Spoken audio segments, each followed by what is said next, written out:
Élu. Tu n'es pas ici par coïncidence et tu n'écoutes pas par hasard. Ce moment a été marqué dans le ciel, désigné dans l'esprit et libéré au moment parfait pour toi.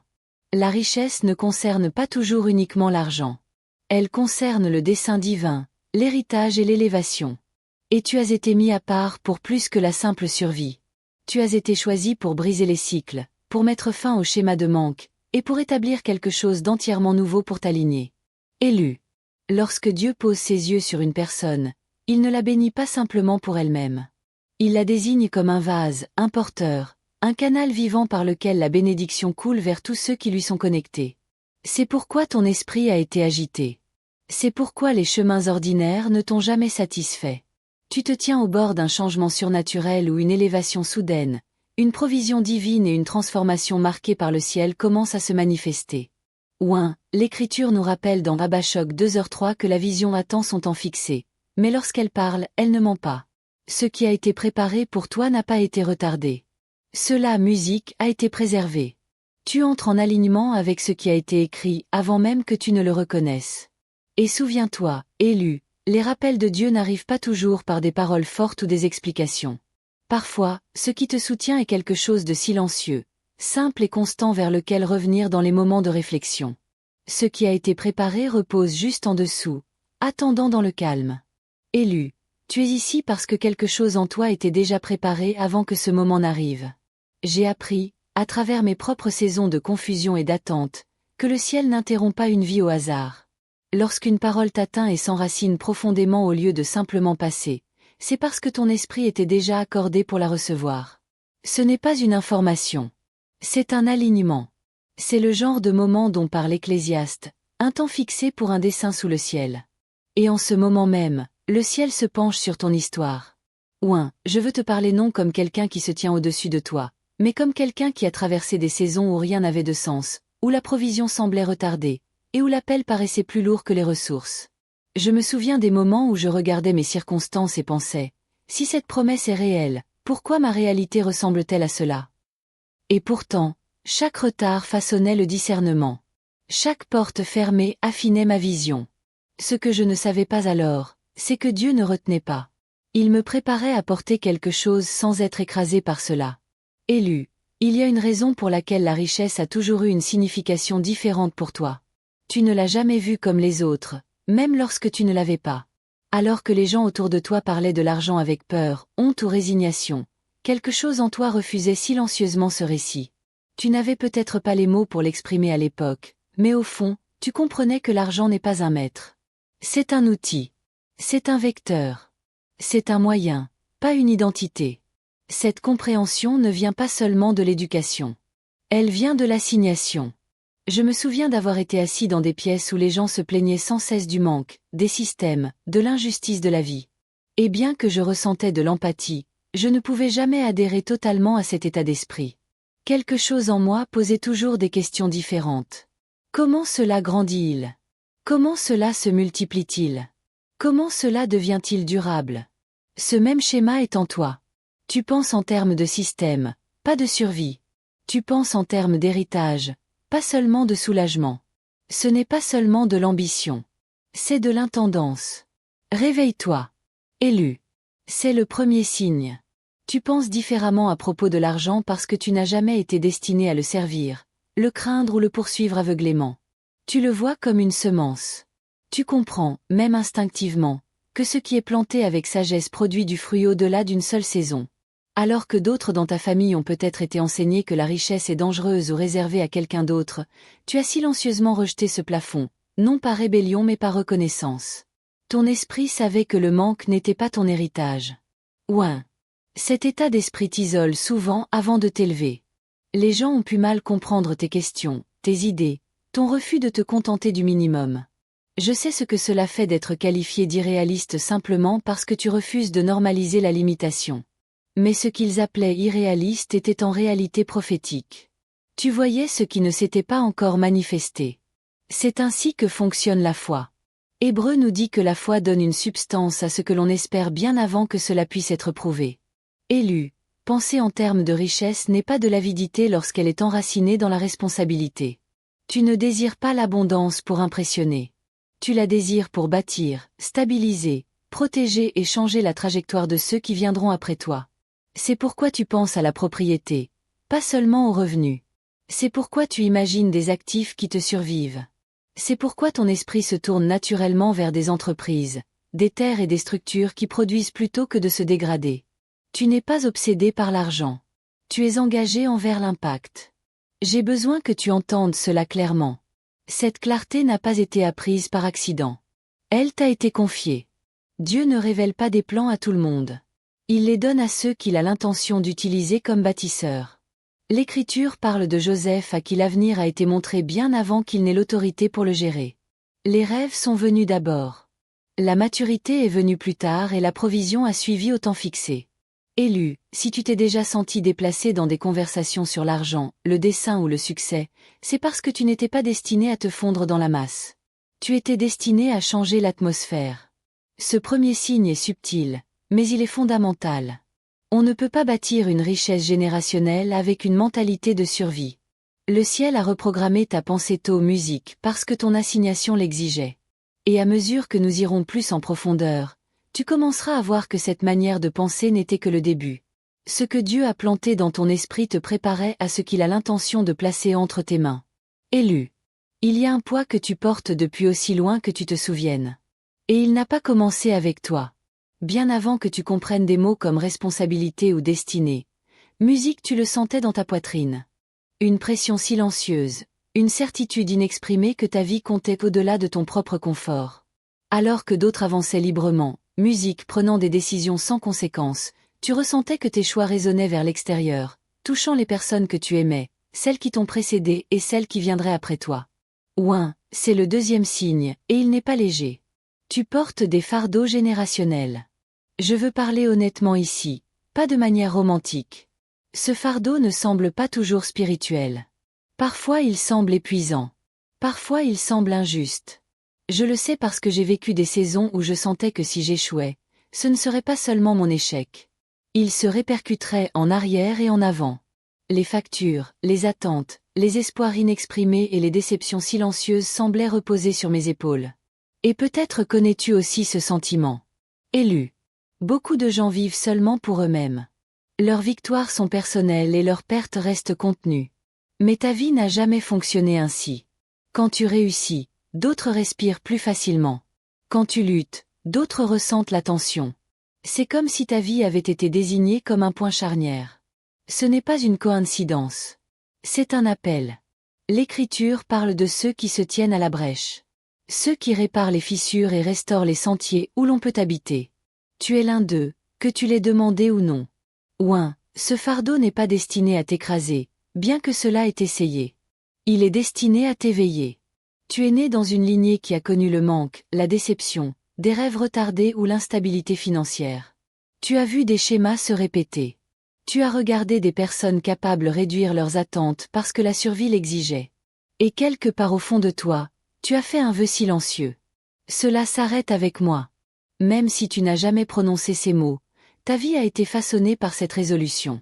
Je me souviens avoir réalisé un jour que mes luttes n'étaient pas aléatoires. Elles étaient un entraînement.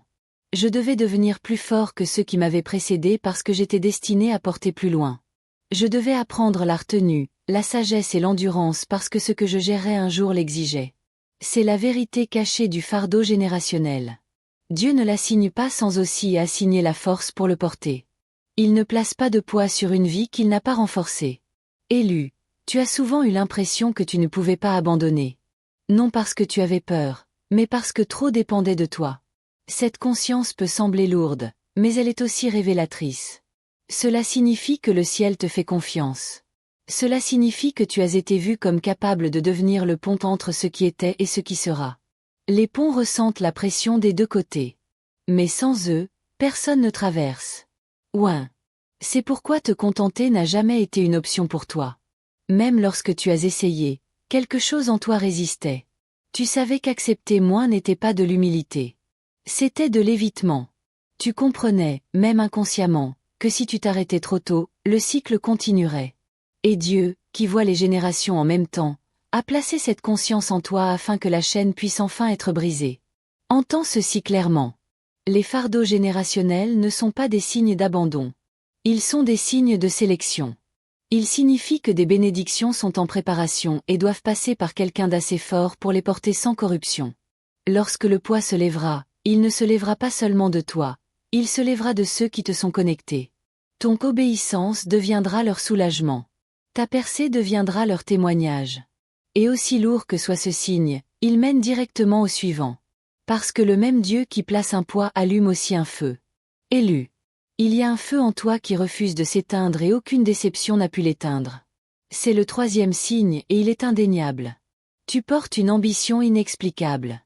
Pas le genre qui cherche les applaudissements, mais celui qui te maintient en mouvement lorsque la logique dit d'arrêter. Tu l'as peut-être remis en question parfois. Tu as peut-être même essayé de le faire taire. Mais il revient toujours. Ouin, je veux être transparent ici. Il y a eu des moments dans ma vie où j'aurais voulu être satisfait avec moins. J'ai regardé d'autres trouver la paix dans des routines qui me semblaient étouffantes.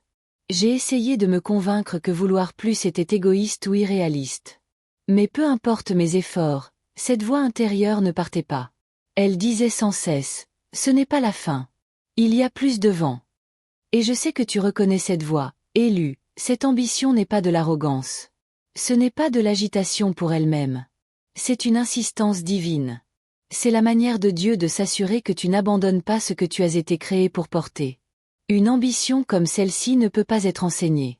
Elle n'est pas héritée de parents qui n'avaient jamais eu la place de rêver. Elle est plantée. L'Écriture nous montre encore et encore que Dieu place le désir avant l'accomplissement, la vision avant la provision. Pense au nombre de fois où tu as été renversé pour te relever à nouveau sans explication claire. Les gens ont peut-être pensé que tu étais têtu ou irréaliste. Mais la vérité est plus simple. Ton esprit savait que l'assignation n'était pas terminée. C'est pourquoi les revers ne t'ont jamais totalement vaincu. Ils t'ont ralenti. Oui, ils t'ont blessé parfois, mais ils n'ont jamais effacé la vision. Ouin, ce feu t'isole souvent avant de te positionner. Les autres peuvent ne pas comprendre pourquoi tu ne peux pas te contenter du confort. Musique, pourquoi la moyenne te semble insupportable. Ils peuvent dire que tu poursuis quelque chose d'imaginaire. Mais ce qu'ils appellent imagination est en réalité une prévoyance. Tu vois le contour de ce qui ne s'est pas encore formé. C'est ainsi que Dieu prépare les bâtisseurs. Il leur montre la structure bien avant que les matériaux n'arrivent. Je me souviens de saisons où rien dans ma vie extérieure ne correspondait à l'ampleur de ce que je portais intérieurement. Ce décalage était douloureux, mais il était aussi révélateur. Il m'a appris que mon ambition ne dépendait pas des circonstances. Elle était ancrée dans l'appel. Il en est de même pour toi. Ton environnement n'a jamais défini la taille de ta vision et cela seul te distingue. Élu. La plupart des gens rêvent dans les limites de ce qu'ils ont vu. Toi, tu rêves au-delà. Tu imagines des possibilités que ta famille n'a jamais envisagées. Non parce que tu te crois meilleur, mais parce que tu étais destiné à aller plus loin. Ton ambition ne consiste pas à fuir ton passé. Elle consiste à le racheter. Tu ne fuis pas d'où tu viens. Tu le portes vers quelque chose de nouveau. C'est pourquoi la richesse n'est pas optionnelle pour toi. Elle est fonctionnelle. Elle est le carburant nécessaire pour exécuter ce qui a été confié à ton esprit. Sans elle, la vision reste prisonnière. Avec elle, l'assignation avance. C'est pourquoi cette ambition continue de te pousser vers l'avant. C'est le ciel qui te rappelle que ce que tu portes exige expansion. Et alors que ce feu continue de brûler, il va bientôt confronter une autre vérité à ton sujet. Une vérité qui explique pourquoi le confort n'a jamais été suffisant. Élu. Il arrive une étape dans le parcours où le feu est toujours vivant. L'appel est toujours clair, mais l'attente est devenue silencieuse et lourde. C'est la saison dont peu parlent honnêtement, musique non parce qu'elle manque de sens, mais parce qu'elle exige de l'endurance sans applaudissements. Tu sais que la promesse est réelle, pourtant les jours commencent à paraître ordinaires. L'urgence qui brûlait autrefois avec force demande maintenant quelque chose de plus profond que l'enthousiasme. Elle demande une foi qui se présente même lorsque rien de nouveau ne se produit. Ouin. C'est ici que beaucoup comprennent mal à quoi ressemble réellement la force. La force ici n'est pas l'intensité. C'est le retour. C'est se réveiller et choisir l'alignement encore une fois lorsqu'hier ne semblait pas différent d'aujourd'hui. C'est faire les mêmes choses fidèles quand il n'y a aucun progrès visible à célébrer. J'ai vécu cette saison. Je me souviens de moments où je me demandais si le silence signifiait que j'avais mal entendu Dieu. Mais ce que j'ai appris, c'est ceci. Le silence n'est souvent pas une absence. C'est une maturation. Élu, les promesses n'exigent pas seulement la croyance. Elles exigent de l'endurance. Le ciel ne précipite pas ce qui doit être soutenu. Si ce qui vient vers toi est destiné à durer des générations, alors la préparation ne peut pas être superficielle. Musique, c'est pourquoi cette phase semble lente. Tu n'es pas ignoré. Tu es enraciné. Les arbres qui poussent vite se brisent facilement. Les arbres qui traversent des saisons invisibles deviennent inébranlables. Ouin, la fatigue ne te disqualifie pas. L'épuisement ne signifie pas que tu manques de foi. Cela signifie que tu as été fidèle pendant longtemps. Il y a une différence entre douter de la promesse et se sentir fatigué en la portant. Dieu connaît la différence. L'Écriture parle de ceux qui attendent l'Éternel renouvelant leur force, non parce qu'ils ne se sont jamais fatigués, mais parce qu'ils ont continué à revenir à la confiance, revenir à l'obéissance. Revenir à cette certitude silencieuse qui les a conduits jusqu'ici. Je pense aux jours ordinaires. Prendre des décisions que personne ne voit. Prêter attention à des détails qui semblent petits. Choisir l'intégrité quand les raccourcis seraient plus faciles. Choisir la retenue lorsque la frustration monte. Ces moments semblent rarement spirituels. Pourtant, c'est là que la foi est prouvée. C'est là que ta future richesse apprend à t'obéir au lieu de te contrôler. La constance maintenant prévient la corruption plus tard. Élu, les saisons d'attente révèlent ce que les hauts émotionnels ne peuvent jamais montrer. Elles révèlent ce qui reste lorsque l'enthousiasme s'estompe. Elles montrent si tu fais confiance à Dieu pour qui il est ou seulement pour ce qu'il donne. Ce n'est pas une punition. C'est un raffinement. L'or n'est pas précipité à travers le feu. Il y reste jusqu'à ce que les impuretés remontent et soient retirées. Ce qui ressemble à un retard est en réalité une protection. Ouin. Il y a eu des jours où je voulais un signe, une confirmation assez forte pour faire taire chaque doute. À la place, j'ai reçu l'invitation à me souvenir. Me souvenir du premier moment où l'appel est devenu indéniable. Me souvenir du chemin déjà parcouru. Me souvenir des manières silencieuses dont la provision est apparue avant que je puisse l'expliquer. La foi est souvent stabilisée non par une nouvelle révélation, mais en revenant à ce qui a déjà été prouvé vrai. Il y a un rappel silencieux doucement placé ci-dessous dans la description ou le commentaire épinglé. Et parfois, remarquer sa présence suffit. Élu. Ne sous-estime pas la puissance de rester. Rester fidèle, rester aligné, rester honnête devant Dieu quand tu te sens fatigué. Le ciel observe de près ce genre de persévérance. Beaucoup veulent la bénédiction. Peu sont prêts à rester constants lorsque rien ne change extérieurement. Pourtant, cette constance est exactement ce qui te qualifie pour porter ce qui vient sans te perdre. Ouin, cette saison t'enseigne à vivre sans assurance constante. C'est la maturité. C'est une confiance raffinée au-delà de l'émotion. Lorsque la promesse se déploiera enfin, elle ne choquera pas ton esprit. Elle te semblera familière parce que tu as appris à marcher avec elle bien avant de la tenir. Tu n'es pas en retard. Tu n'es pas oublié. Tu n'échoues pas. Tu deviens suffisamment constant pour gérer l'abondance sans chaos. Cette phase façonne ton monde intérieur. Ainsi, le monde extérieur ne te submergera pas plus tard. Et lorsque le mouvement reviendra, il ne sera pas frénétique.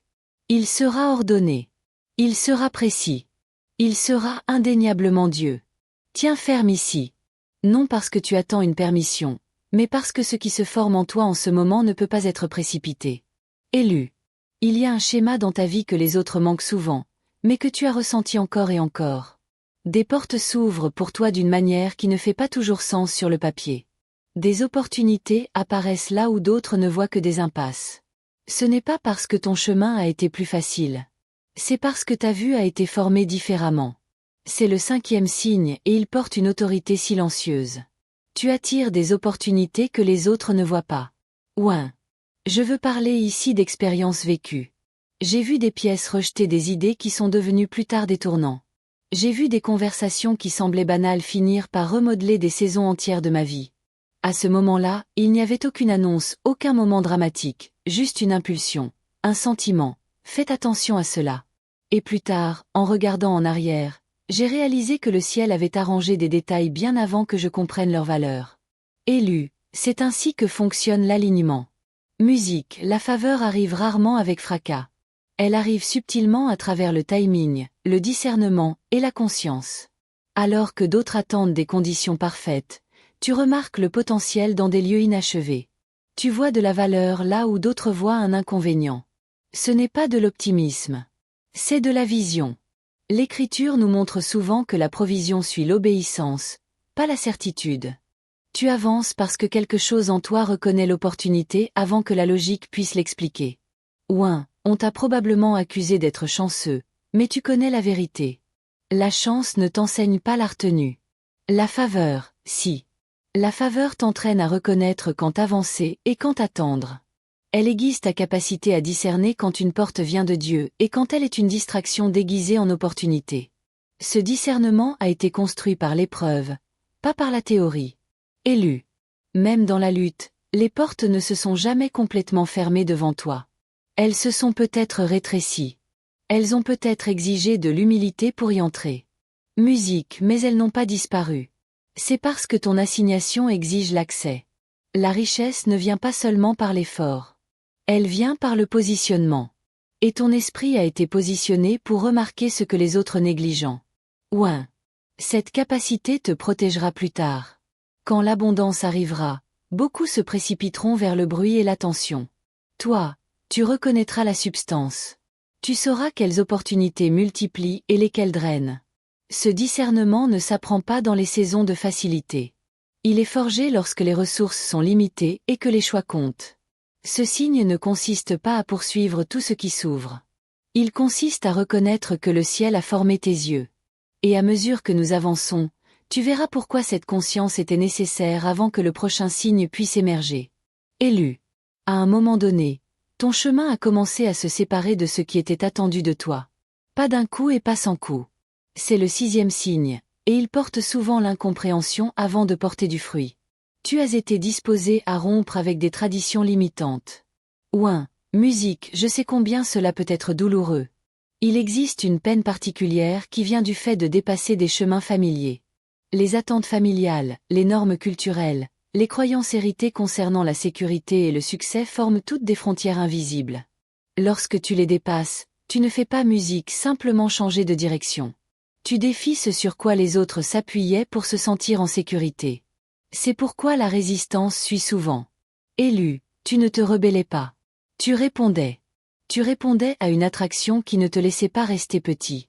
Alors que d'autres autour de toi choisissaient la prévisibilité, tu te sentais appelé vers l'expansion. Cela signifiait souvent marcher seul pendant une saison. Musique, non parce que tu avais tort, mais parce que tu étais en avance. Ouin. Je me souviens avoir réalisé que si je suivais la même route que tous ceux avant moi, j'arriverais au même endroit. Cette prise de conscience était sérieuse. La tradition peut être réconfortante, mais elle peut aussi devenir un plafond. Dieu ne brise pas les schémas par cruauté. Il les brise par nécessité. De nouveaux résultats exigent une nouvelle obéissance. Élu, cette séparation était une préparation. Elle t'a appris à tenir debout sans approbation. Elle t'a appris à faire confiance à Dieu lorsque l'affirmation était absente. Ces leçons ne sont pas optionnelles pour ceux qui porteront influence et richesse. Sans elles, l'abondance devient un piège au lieu d'un outil. Ouin.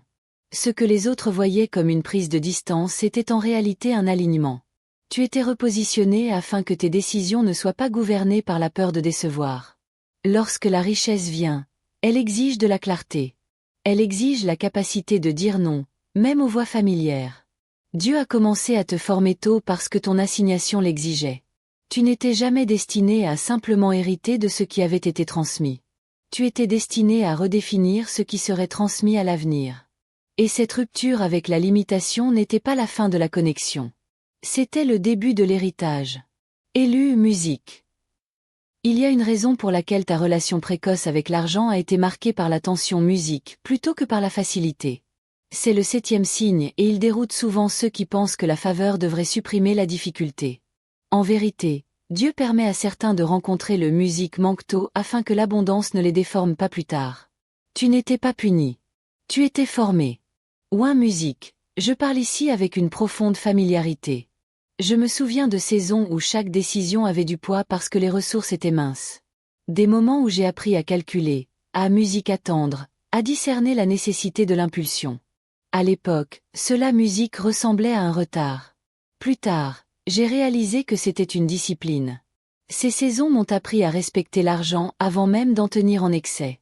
Elles m'ont appris une humilité qu'aucun enseignement ne pouvait reproduire. Élu.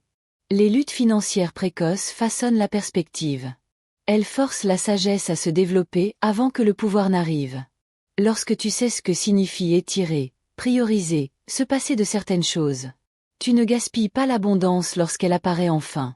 Tu ne cherches pas la validation avec elle. Tu ne confonds pas dépense et importance. Dieu savait cela à ton sujet. C'est pourquoi il t'a confié la leçon avant la ressource. Ouin. La lutte aiguise le discernement. Tu apprends le coup de l'impatience. Tu apprends à quel point la peur peut parler plus fort que la foi.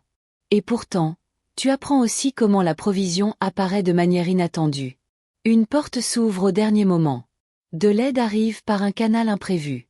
La force apparaît les jours où tu pensais ne plus en avoir. Ces moments ne sont pas aléatoires. Ils sont Dieu qui t'enseigne comment il pourvoit afin que tu reconnaisses sa main plus tard. Musique sans panique. Élu. J'ai vu des personnes recevoir la richesse trop musique tôt et se perdre en elle. J'ai vu de bonnes intentions s'effondrer sous le poids d'une abondance non préparée. Dieu ne voulait pas cela pour toi. Alors il t'a laissé apprendre l'intendance lorsque musique les enjeux étaient plus petits. Chaque facture retardée, chaque plan redirigé, chaque saison de restriction affinait ta capacité à porter l'augmentation sans anxiété. Ouin. C'est pourquoi tu ne crains pas la responsabilité comme les autres. Tu as déjà été responsable quand c'était inconfortable. Tu as déjà géré la pression sans applaudissements. Tu as déjà appris que la provision ne vient pas du contrôle mais de l'alignement. L'Écriture parle de ceux qui sont fidèles dans les petites choses étant confiés à de grandes. Non parce que le peu était insignifiant, mais parce qu'il révélait le caractère. Élu, ta lutte n'était pas une contradiction à ton appel. Elle en était la confirmation. Le ciel ne confie pas une richesse générationnelle à quelqu'un qui n'a jamais ressenti le poids du manque. Ce type de richesse exige empathie, retenue et perspective. Tu possèdes les trois parce que ton parcours les a exigés. Ce signe ne glorifie pas la difficulté. Il reconnaît le dessein qu'elle contenait. Ce qui ressemblait à de la survie était en réalité une formation. Et à mesure que tu avances, tu verras que rien de ce que tu as enduré n'a été gaspillé. Tout a servi le moment où la provision passe de l'épreuve musique à la confiance. Élu. Ton monde intérieur a toujours été plus vaste que tes circonstances extérieures. Cela, musique, est le 8e signe et il est avec toi depuis le commencement. Tu rêves plus grand que ton environnement. Même lorsque cet environnement a tenté de te définir, bien avant que l'opportunité corresponde à l'imagination, ton esprit atteignait déjà au-delà de ce que tu pouvais voir. Ouin.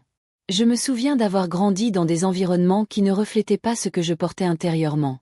Une pensée limitée, des attentes étroites, une acceptation silencieuse de moi. Pourtant, mon esprit refusait d'y rester. J'imaginais des avenirs qui semblaient déplacés, non parce que j'étais déconnecté de la réalité, mais parce que mon esprit avait déjà été montré quelque chose de plus. Et je sais que tu reconnais cette tension. Élu musique. Ces rêves ne sont pas des fantaisies. Ce sont des aperçus. Dieu révèle souvent le résultat avant le processus. Ainsi la foi a quelque chose à quoi s'ancrer. Il te montre ce qui est possible bien avant d'expliquer comment cela arrivera. C'est pourquoi tes rêves ne se sont pas rétrécis même lorsque tes circonstances l'ont fait. C'est pourquoi la déception ne les a jamais effacés. Musique. Elle n'a fait que retarder leur expression. Ouin. Rêver au-delà de ton environnement peut sembler solitaire. Musique, quand personne autour de toi ne comprend ta vision, cela peut te faire douter de toi-même. Mais chaque héritage commence avec quelqu'un prêt à voir au-delà de ce qui est normal. L'Écriture est remplie de personnes qui portaient une vision bien avant que la provision n'apparaisse. Ils n'étaient pas délirants. Ils étaient alignés. Élus. Tes rêves ont toujours inclus plus que le confort personnel. Tu n'as pas seulement imaginé l'abondance. Tu as imaginé l'impact, changer des vies, créer de la stabilité, ouvrir des portes pour les autres. Cette distinction est importante. L'ambition égoïste s'effondre sous la pression. La vision guidée par le dessein endure. Tes rêves ont survécu aux difficultés parce qu'ils n'ont jamais été enracinés dans l'ego. Ils étaient enracinés dans l'appel. Ouin. Dieu donne d'abord la vision afin que l'identité se forme avant que les ressources n'arrivent. Si la richesse vient avant l'identité, elle crée la confusion. Musique, si l'identité vient d'abord, la richesse sert. C'est pourquoi tu as été autorisé à rêver tout en manquant encore. Cela t'a formé à séparer qui tu es de ce que tu as. Lorsque l'abondance arrivera, elle amplifiera le dessein au lieu de le remplacer. Élu, ne rejette pas les scènes silencieuses que tu rejoues dans ton esprit. Le sentiment d'ampleur, la sensation d'expansion.